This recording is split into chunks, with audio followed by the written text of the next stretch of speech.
Voici une scène assez insolite qui présente trois personnages qui sont en train de plumer des volailles. Sur la droite, le regard est tout de suite attiré par le seignoir qui est de couleur rouge très vif et qui permet donc à l'homme qui tient la volaille qui vient d'être tuée dans les mains à saigner correctement le poulet. On voit d'ailleurs sous le seignoir un seau qui est déjà rempli de sang.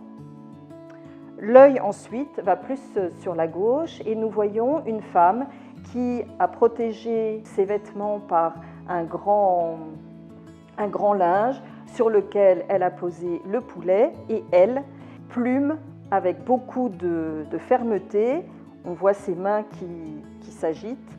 Elle plume le poulet et on voit que différentes plumes descendent jusqu'au sol. Enfin, troisième personne, cette femme qui, elle, avec un chiffon, retire le duvet qui est encore accroché à la bête. Et ensuite, les poulets qui ont déjà été plumés sont posés avec leur cou qui tombe le long d'une caisse en bois et qui vont attendre d'être emportés ensuite.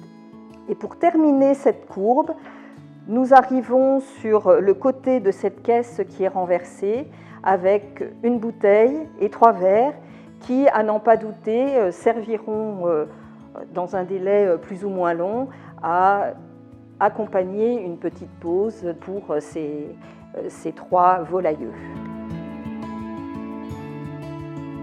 Ce tableau a été peint en 1956. Germaine Lacaze avait un atelier à Villeneuve-le-Comte, qui est un petit village en Seine-et-Marne, et elle a représenté ici des fermiers qui s'appelaient les Juliens et qui étaient éleveurs et marchands de volailles. Après sa réalisation, l'année d'après, ce tableau a été présenté au Salon Populiste à Paris, qui se tenait à Paris. Et puis, la toile est retournée dans l'atelier de l'artiste pendant une bonne douzaine d'années. Et en 1974, alors qu'il y a eu une exposition organisée au musée de Saint-Maur, cette toile a été présentée, bien sûr, et remarquée par le conservateur de l'époque, Roger Grelet, qui l'a donc achetée pour les collections du musée. Les collections du musée de Saint-Maur possèdent plusieurs œuvres de Germaine Lacaze, déjà 3 huiles sur toile qui ont été achetées en 1963, en 1969 et en 1974, comme la toile Les Volailleux. Des lithographies également complètent cette collection et ça nous permet d'avoir un éventail des sujets privilégiés de Germaine Lacaze. Nous avons ainsi des vues de Venise, des natures mortes et puis également des scènes de la vie courante comme ce travail des volailleux.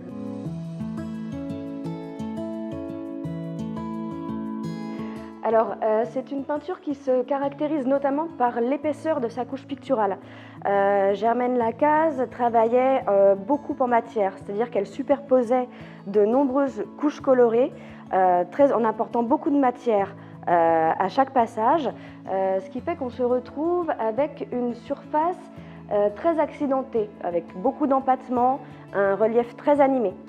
Et cette caractéristique, combinée aux matériaux et à l'évolution naturelle des matériaux, a entraîné certaines altérations, notamment des grandes plages de soulèvement, c'est-à-dire que la couche picturale s'est décrochée de son support, a commencé à se soulever par grandes plaques, ce qui a entraîné des écaillages, des pertes de matière et même la réapparition de couches sous-jacentes et notamment de la toile qui est apparue nue en certaines localisations.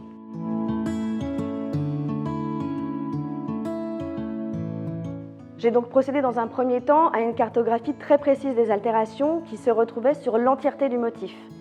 Il a été ensuite nécessaire de procéder au refixage de la couche picturale.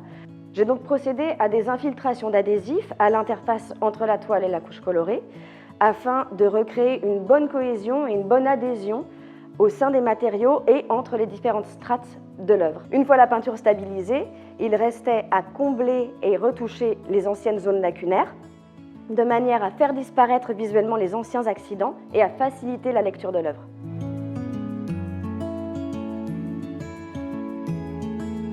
C'est un tableau qui a été peint en 1956, donc c'est une période très historique maintenant pour l'histoire de l'art parce que nous sommes en pleine nouvelle école de Paris avec des grands représentants en peinture.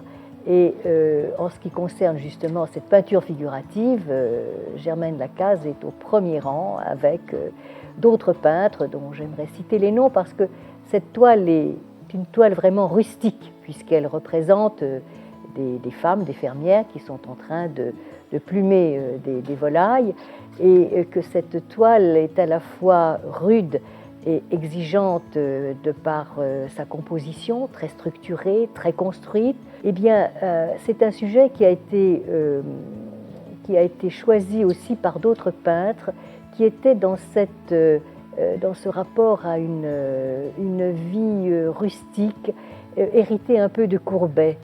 Et donc, je vais citer des noms comme Rebérol, qui était à ce moment-là un des peintres vraiment figuratifs, qui était un des grands espoirs de la peinture figurative. Il n'était pas le seul.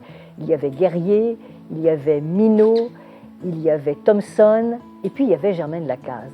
Et c'est intéressant parce que nous sommes dans les milieu des années 50, et où il y a eu déjà des mouvements qui ont défendu cette peinture du témoignage, ce qu'on a appelé l'homme témoin.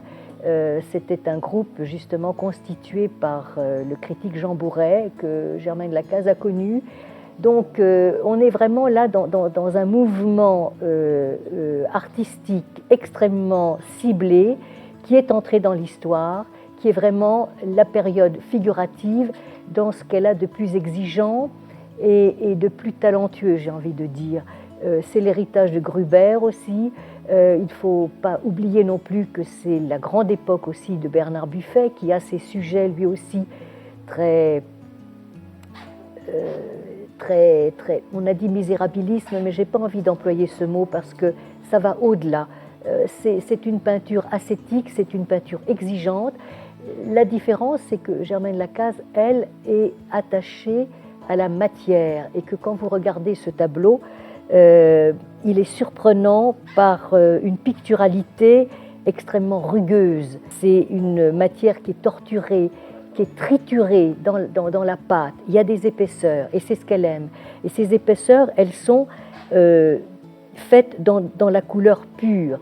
Une couleur qui va être quand même retravaillée avec, encore une fois, des superpositions, un travail toujours qui est dans cette profondeur de la pâte, et qui doit accrocher la lumière, parce que finalement c'est un tableau qui est dans une lumière tout à fait répartie et qui est à la fois unifiée et en même temps qui est avec des contrastes très forts parce que la couleur pure est exploitée dans son maximum d'intensité.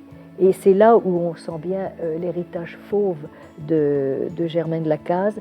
Et elle est avant tout une coloriste. Mais quand on dit coloriste, on n'a pas tout dit parce que cette couleur, elle vit et elle vibre parce qu'il y a aussi une construction et que le sujet va s'imposer à travers une structure qui est parfaite. Je veux dire que dans cette grande toile verticale qui fait 1,95 m de haut, il y a des personnages qui sont resserrés autour justement de ce qui est l'épouvante, les pattes dressées, griffues, les coups qui tombent avec la crête qui est aussi désormais toute molle. Et là aussi, on pense à quelqu'un comme Soutine, par exemple, qui a fait aussi ces animaux, ces poulets. Et on a vraiment un tableau d'une grande force. C'est une toile très très importante qui s'inscrit aussi dans cette perspective du Salon des peintres témoins de leur temps, où il y avait cette volonté de s'attacher à des thèmes, et des thèmes dans lesquels il y avait la valorisation de la présence de l'homme, de l'humanité, et qui passait aussi bien par les loisirs que par le travail. Et ça, c'est une toile très très représentative justement de tout ce courant, de tout ce mouvement.